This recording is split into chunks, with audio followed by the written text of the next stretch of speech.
Shri Vineet Jain ji, industry leaders, CEOs, अन्य सभी वरिष्ठ महानुभाव, देवी और सज्जनों, आप सबको नमस्कार।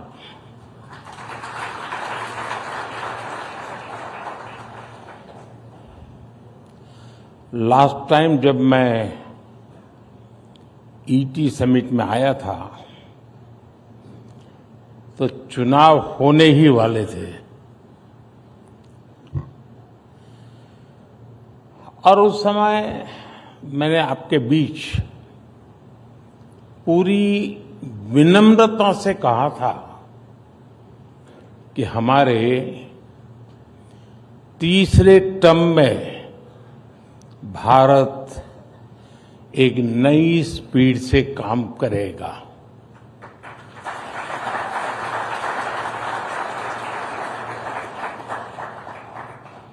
मुझे संतोष है कि ये स्पीड आज दिख भी रही है और देश इसको समर्थन भी दे रहा है। नई सरकार बनने के बाद देश के अनेक राज्यों में बीजेपी एनडीए को जनता का आशीर्वाद लगातार मिल रहा है। जून में ओडिशा के लोगों ने विकसित भारत के संकल्प को गति दी, फिर हरियाणा के लोगों ने समर्थन किया और अब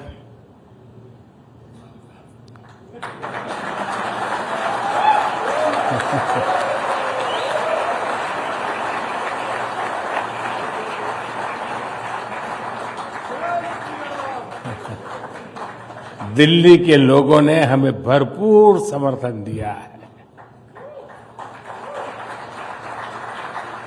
ये एक एक्नॉलेजमेंट है कि देश की जनता आज किस तरह विकसित भारत के लक्ष्य के लिए कंधे से कंधा मिलाकर चल रही है। साथियों, जैसा आपने भी उल्लेख किया, मैं भी कल रात ही अमेरिका और फ्रांस की अपनी यात्रा से लौटा हूं। आज दुनिया के बड़े देश हो, दुनिया के बड़े मंच हो, भारत को लेकर जिस विश्वास से भरे हुए हैं, ये पहले कभी नहीं था।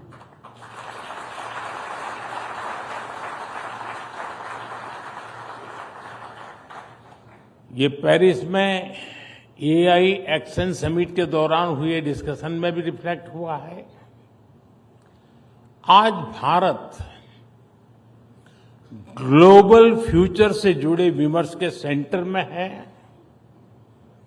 और कुछ चीजों में उसे लीड भी कर रहा है।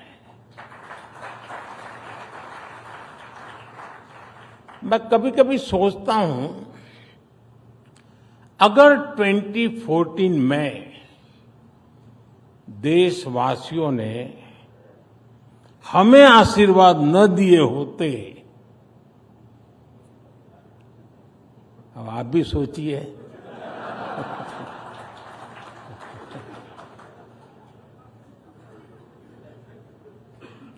भारत में रिफॉर्म्स की एक नई क्रांति शुरू होती, यानी मुझे नहीं लगता है कि हो सकता है, ये कतई नहीं होता। आप भी इस बात को यानी सिर्फ कहने को नहीं, कन्विंस होंगे। क्या इतने सारे बदलाव होते क्या? आप पैसे जो हिंदी समझते होंगे उनको मेरी बात तुरंत समझ में आई होगी।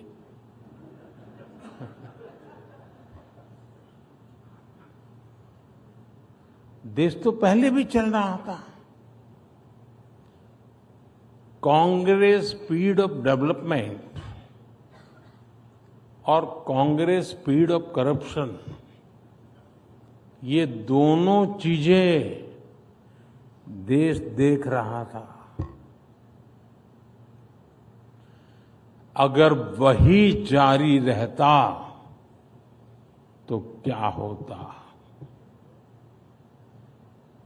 देश का एक अहम टाइम पीरियड बर्बाद हो जाता। 2014 में तो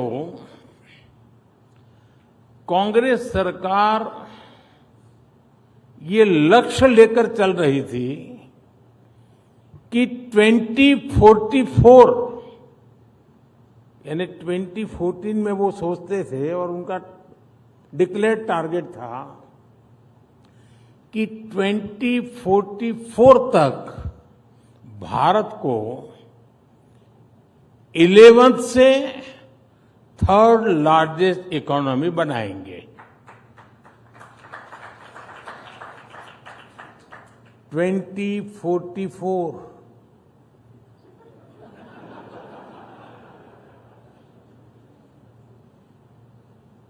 यानी 30 साल का टाइम पीरियड था। ये था कांग्रेस का स्पीड ऑफ डेवलपमेंट। और विकसित भारत का स्पीड ऑफ डेवलपमेंट क्या होता है, ये भी आप देख रहे हैं। सिर्फ एक दशक में भारत टॉप 5 इकोनॉमी में आ गया।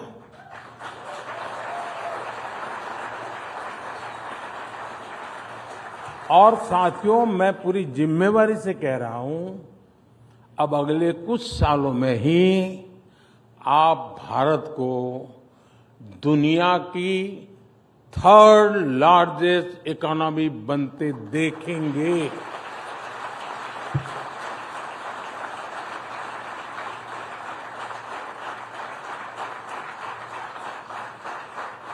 अब हिसाब लगाइए, 2044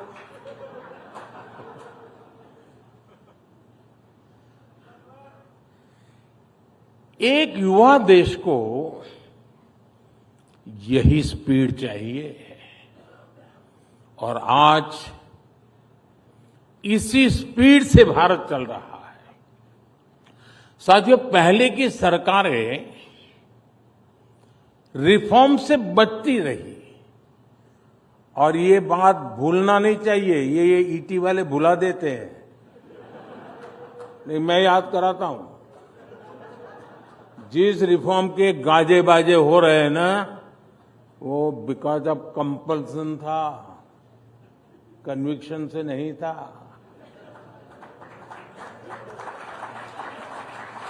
आज हिंदुस्तान जो रिफॉर्म कर रहा है वो कन्विक्शन से कर रहा है।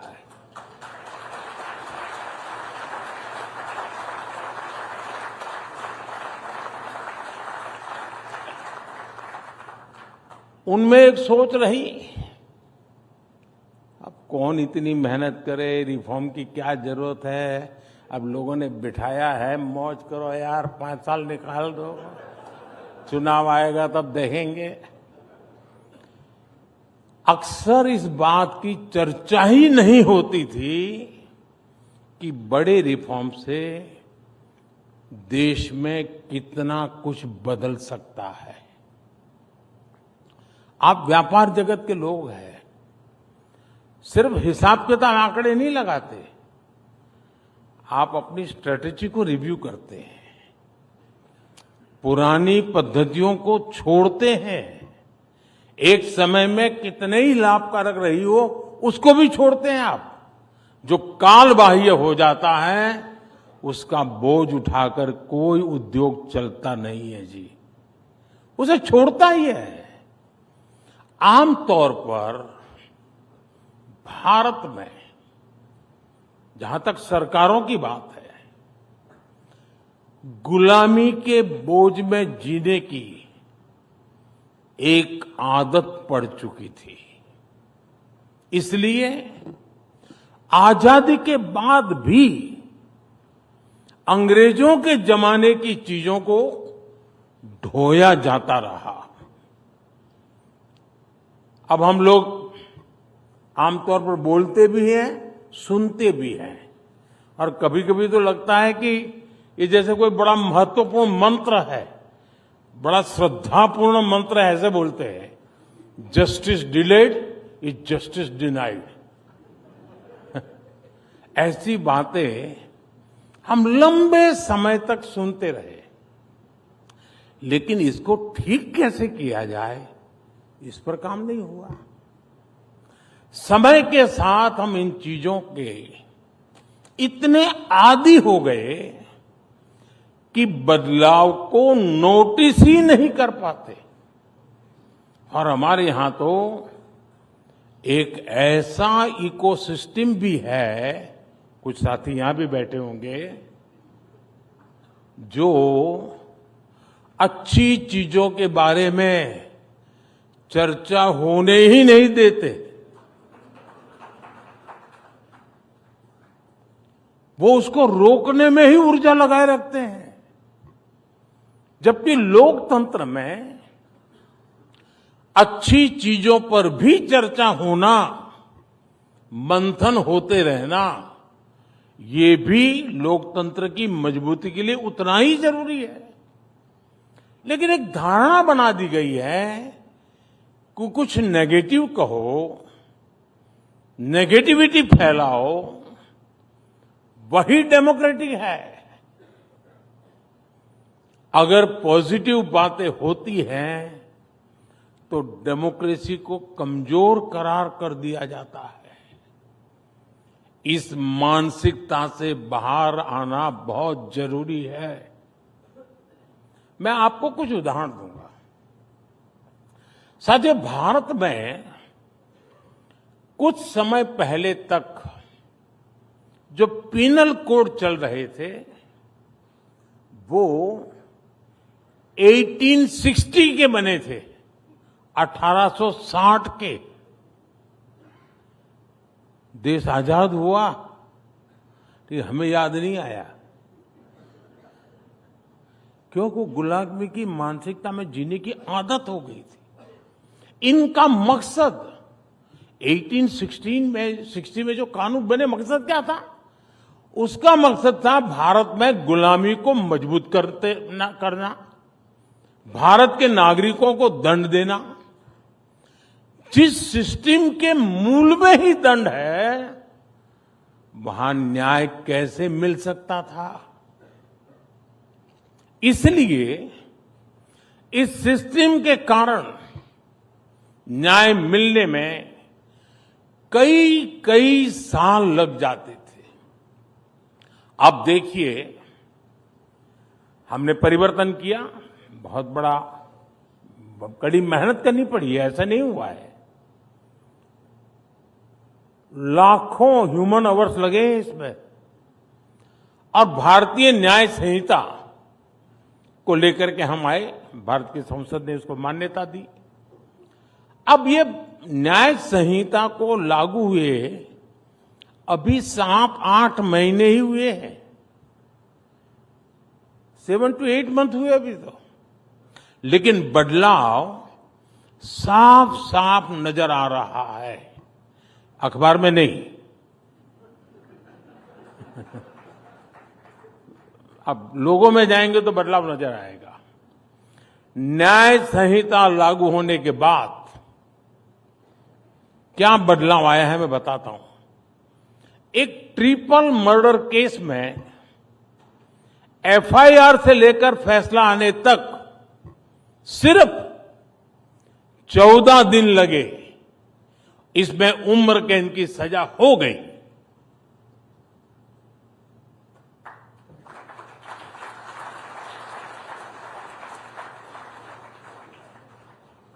एक स्थान पर एक नाबालिग की हत्या के केस को 20 दिन में अंतिम परिणाम तक पहुंचाया गया। गुजरात में गैंगरेप के एक मामले में 9 अक्टूबर को केस दर्ज हुआ। 26 अक्टूबर को चार्जशीट भी दाखिल हो गई और आज 15 फरवरी को ही कोर्ट ने आरोपियों को दोषी करार दे दिया।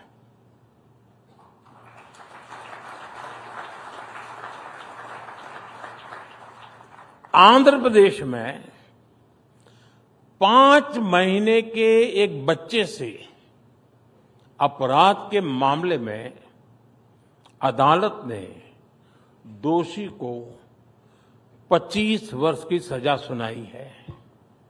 इस केस में डिजिटल सबूतों ने बहुत बड़ी भूमिका निभाई। एक और मामले में रेप और मर्डर के आरोपी की तलाश में ई प्रिजन मॉड्यूल से बड़ी मदद मिली। इसी तरह एक राज्य में रेप और मर्डर का केस हुआ और तुरंत ही पता चल गया कि संदिग्ध दूसरे राज्य में एक क्राइम में पहले जेल जा चुका है। इसके बाद उसकी गिरफ्तारी में भी समय नहीं लगा। ऐसे अनेक मामले में गिना सकता हूं जिसमें आज लोगों को तेजी से न्याय मिलने लगा है। साथियों, ऐसा ही एक बड़ा रिफॉर्म प्रॉपर्टी राइट्स को लेकर हुआ है। यूएन की एक स्टडी में किसी देश के लोगों के पास प्रॉपर्टी राइट्स का न होना एक बहुत बड़ा चैलेंज माना गया है। दुनिया के अनेक देशों में करोड़ों लोगों के पास प्रॉपर्टी के कानूनी दस्तावेज नहीं है, जबकि लोगों के पास प्रॉपर्टी राइट्स होने से गरीबी कम करने में मदद मिलती है। ये बारीकियां पहले की सरकारों को पता भी नहीं था। और कौन इतना सरदर्द उठाए जी, कौन मेहनत करे? ऐसे काम कोई ईटी की हेडलाइन तो बनने वाली नहीं है, तो करेगा कौन? ऐसी अप्रोच से न देश चला करते हैं, न देश बना करते हैं।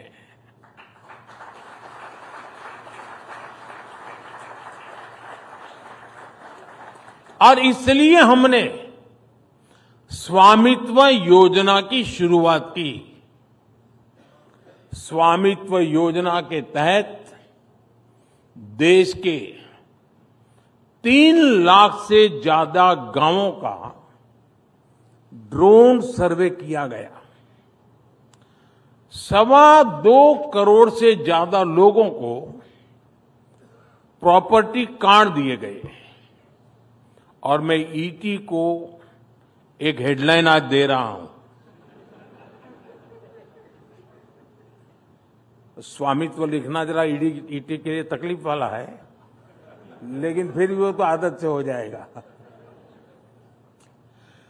स्वामित्व योजना की वजह से देश के ग्रामीण क्षेत्र में अब तक 100 लाख करोड़ रुपए की प्रॉपर्टी की वैल्यू अनलॉक हुई है।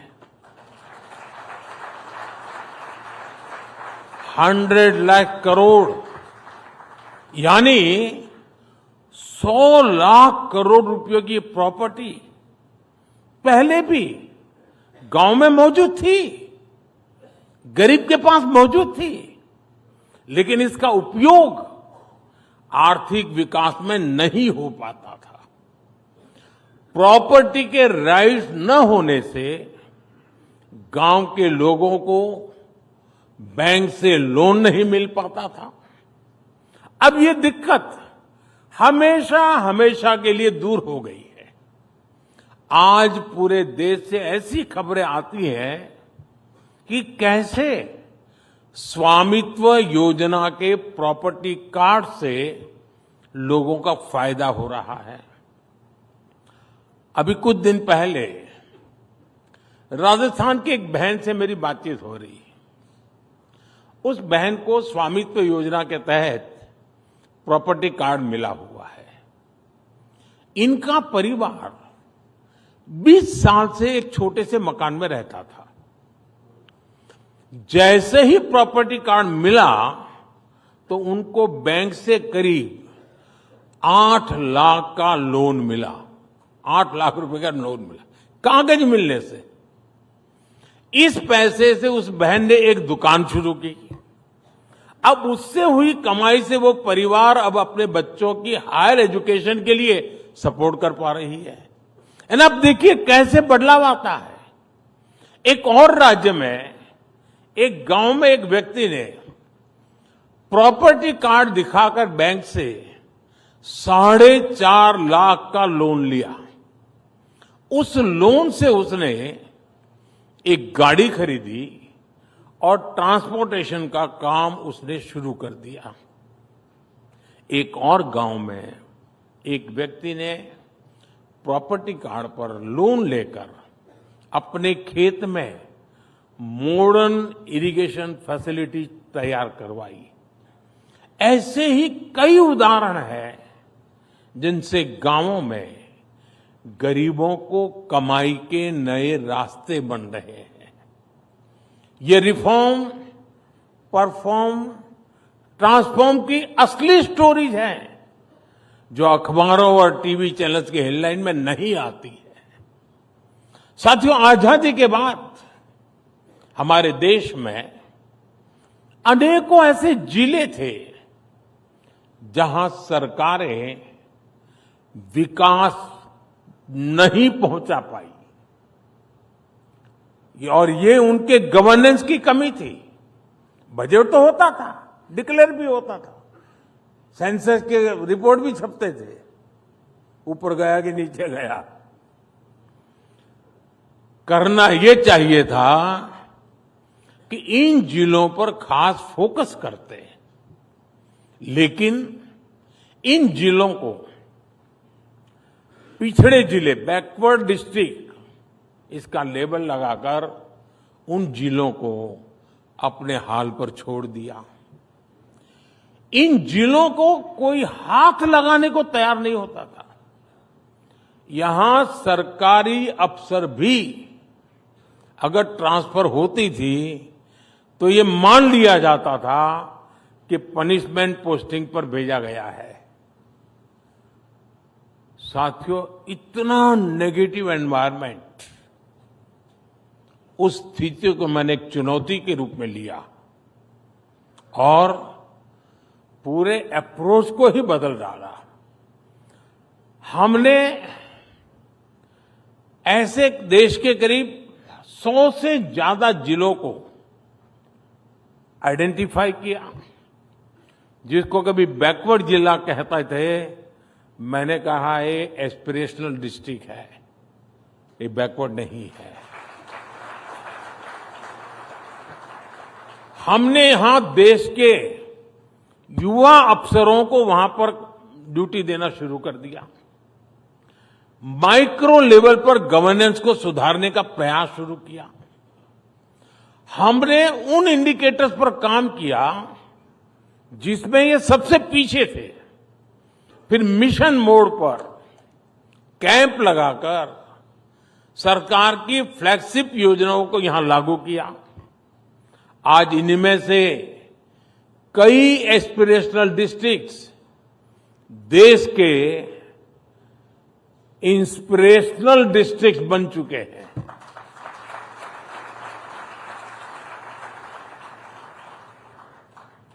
साल 2018 में, 2018 में असम के, मैं उन जो एस्पिरेशनल डिस्ट्रिक्ट जिसको मैं कहता हूं, जिसको पहले की सरकार बैकवर्ड कहती थी, मैं उनका ही जिक्र करना चाहता हूं। असम के बारपेटा जिले में सिर्फ 26% एलिमेंट्री स्कूलों में ही सही स्टूडेंट टू टीचर्स रेशियो था ओनली 26%। आज उस डिस्ट्रिक्ट में 100% स्कूलों में स्टूडेंट टीचर रेशियो आवश्यकता के अनुसार हो गया। बिहार के बेगूसराय जिले में सप्लीमेंट्री न्यूट्रिशन लेने वाली गर्भवती महिलाओं की संख्या ओनली 21% थी। बजट नहीं था, ऐसा नहीं था, बजट तो था, ओनली 21%। उसी प्रकार से यूपी के चंदौली जिले में ये 14% थी। आज दोनों जिलों में ये 100% हो चुकी है। इसी तरह बच्चों के 100% टीकाकरण के अभियान में भी कई जिले बेहतरीन प्रदर्शन कर रहे हैं।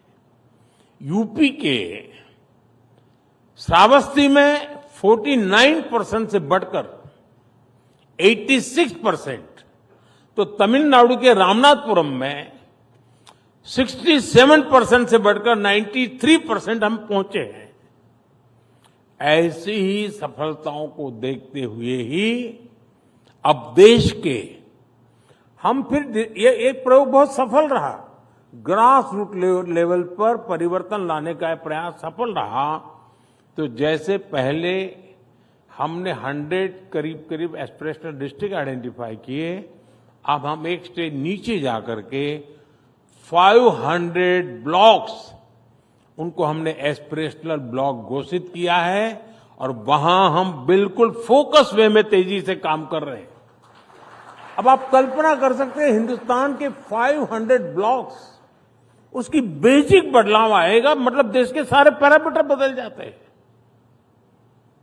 साथियों, यहां बहुत बड़ी संख्या में इंडस्ट्री लीडर्स बैठे हैं। आपने कई दशक देखे हैं, दशकों से आप बिजनेस में हैं। भारत में बिजनेस का माहौल कैसा होना चाहिए, ये अक्सर आपकी विश लिस्ट का हिस्सा हुआ करता था। सोचिए कि हम 10 साल पहले कहां थे और आज कहां हैं। एक दशक पहले भारत के बैंक भारी संकट से गुजर रहे थे। हमारा बैंकिंग सिस्टम फ्रेजाइल था। करोड़ों भारतीय बैंकिंग सिस्टम से बाहर थे। और अभी विनीत जी ने जनधन अकाउंट की चर्चा भी की। भारत दुनिया के उन देशों में से एक था जहां एक्सेस टू क्रेडिट सबसे मुश्किल था। साथियों, हमने बैंकिंग सेक्टर को मजबूत करने के लिए अलग अलग स्तर पर एक साथ काम किया। Banking the unbank, securing the unsecured, funding the unfunded, ये हमारी स्ट्रेटेजी रही। 10 साल पहले ये तर्क दिया जाता था कि देश में बैंक ब्रांच नहीं है तो कैसे फाइनेंशियल इंक्लूजन होगा। आज देश के करीब हर गांव के 5 किलोमीटर के दायरे में कोई बैंक ब्रांच या बैंकिंग कॉरेस्पॉन्डेंट मौजूद है। एक्सेस टू क्रेडिट कैसे बढ़ा, इसका एक उदाहरण मुद्रा योजना है। करीब 32 लाख करोड़ रुपए उन लोगों तक पहुंचे हैं जिनको बैंकों की पुरानी व्यवस्था के तहत लोन मिल ही नहीं सकता था। ये कितना बड़ा परिवर्तन हुआ है। एमएसएमईज के लिए लोन मिलना आज बहुत आसान हुआ है। आज रेहड़ी पटरी ठेले वालों तक को हमने आसान लोन से जोड़ा है। किसानों को मिलने वाला लोन भी 2 गुने से अधिक किया है। हम बहुत बड़ी संख्या में लोन दे रहे हैं, बड़े अमाउंट में लोन दे रहे हैं और साथ ही हमारे बैंकों का प्रॉफिट भी बढ़ रहा है। 10 साल पहले तक इकोनॉमिक टाइम्स ही बैंकों के रिकॉर्ड घोटाले की खबरें छापता था। रिकॉर्ड एनपीएस पर चिंता जताने वाले एडिटोरियल छपते थे। आज आपके अखबार में क्या छप रहा है? अप्रैल से दिसंबर तक सरकारी बैंकों ने 1.25 लाख करोड़ रुपए से अधिक का रिकॉर्ड प्रॉफिट दर्ज किया है।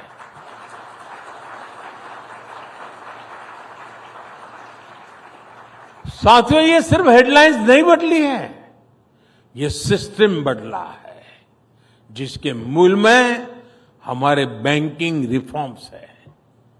ये दिखाता है कि हमारी इकोनॉमी के पिलर्स कितने मजबूत हो रहे हैं।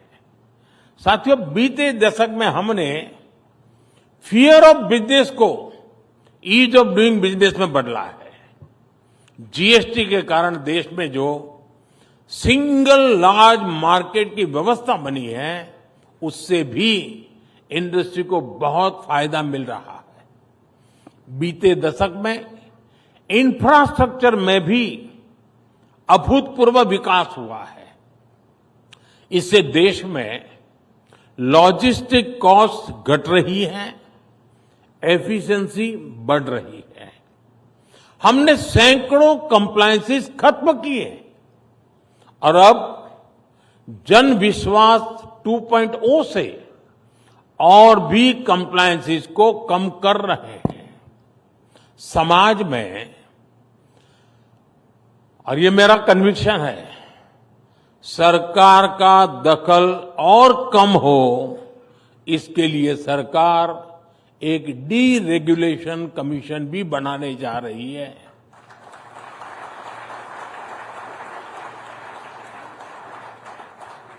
फ्रेंड्स, आज के भारत में एक और बहुत बड़ा परिवर्तन हम देख रहे हैं। ये परिवर्तन फ्यूचर की तैयारी से जुड़ा है। जब दुनिया में पहली औद्योगिक क्रांति शुरू हुई, तो भारत में गुलामी की जकड़न मजबूत होती जा रही थी। दूसरी औद्योगिक क्रांति के दौरान जहां दुनिया में नए नए इन्वेंशंस, नई फैक्ट्रियां लग रही थी, तब भारत में लोकल इंडस्ट्री को नष्ट किया जा रहा था। भारत से रॉ मटेरियल बाहर ले जाया जा रहा था। आजादी के बाद भी स्थितियां ज्यादा नहीं बदली। जब दुनिया कंप्यूटर क्रांति की तरफ बढ़ रही थी,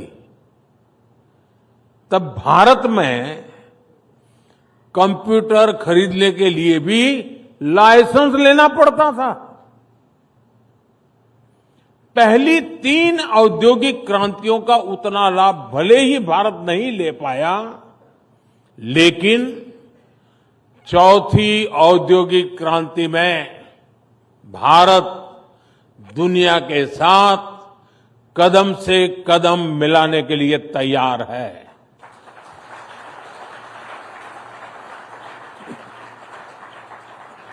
साथियों, विकसित भारत की यात्रा में हमारी सरकार प्राइवेट सेक्टर को बहुत अहम सहभागी मानती है।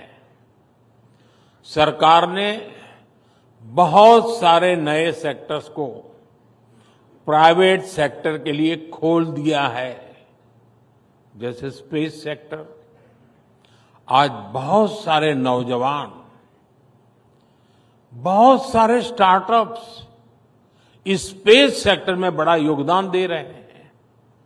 ऐसे ही ड्रोन सेक्टर कुछ समय पहले तक लोगों के लिए क्लोज था। आज इस सेक्टर में यूथ के लिए बहुत सारा स्कोप दिख रहा है। प्राइवेट फर्म्स के लिए कॉमर्शियल कोल माइनिंग का क्षेत्र खोला गया है। ऑक्शंस को प्राइवेट कंपनियों के लिए लिबरलाइज किया गया है। देश के रिन्यूएबल एनर्जी अचीवमेंट में हमारे प्राइवेट सेक्टर की बहुत बड़ी भूमिका है। और अब पावर डिस्ट्रीब्यूशन सेक्टर में भी हम प्राइवेट सेक्टर को आगे बढ़ा रहे हैं ताकि इसमें और एफिशिएंसी आए। हमारे इस बार के बजट में भी एक बहुत बड़ा बदलाव हुआ है। हमने यानी पहले कोई ये बोलने की हिम्मत नहीं करता था, हमने न्यूक्लियर सेक्टर को भी प्राइवेट पार्टिसिपेशन के लिए खोल दिया है। साथियों, आज हमारी पॉलिटिक्स भी परफॉर्मेंस ओरिएंटेड हो चुकी है। अब भारत की जनता ने दो टूक कह दिया है, टिकेगा वही जो जमीन से जुड़ा रहेगा, जमीन पर रिजल्ट लाकर दिखाएगा।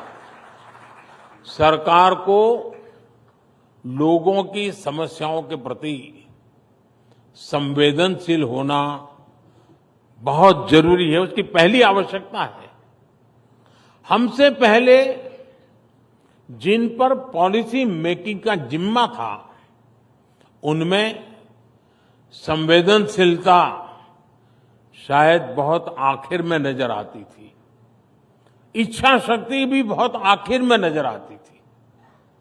हमारी सरकार ने संवेदनशीलता के साथ लोगों की समस्याओं को समझा, जोश और जुनून के साथ उन्हें सुलझाने के लिए जरूरी कदम उठाए। आज दुनिया की तमाम स्टडीज बताती है कि बीते दशक में जो बेसिक सुविधाएं देशवासियों को मिली है, जिस तरह वो एम्पावर हुए हैं, उसके कारण ही सिर्फ 10 साल में 25 करोड़ भारतीय गरीबी से बाहर निकल आए हैं। इतना बड़ा वर्ग न्यू मिडिल क्लास का हिस्सा बन गया। ये न्यू मिडिल क्लास अब अपनी पहला टू व्हीलर, अपनी पहली कार, अपना पहला घर खरीदने के सपने देख रहा है। मिडिल क्लास को सपोर्ट करने के लिए इस वर्ष के बजट में भी हमने जीरो टैक्स की सीमा को 7 लाख से बढ़ाकर 12 लाख किया है।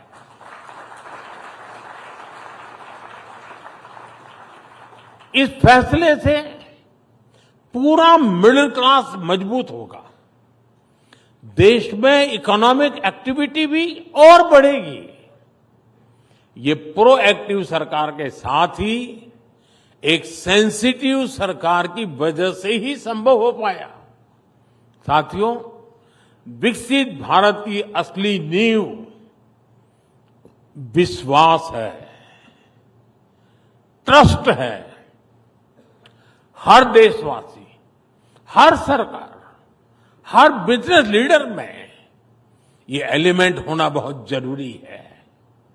सरकार अपनी तरफ से देशवासियों में विश्वास बढ़ाने के लिए पूरी शक्ति से काम कर रही है।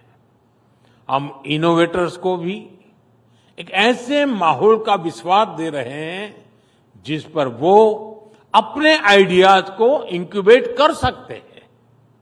हम बिजनेस को भी पॉलिसीज के स्टेबल और सपोर्टिव रहने का विश्वास दे रहे हैं।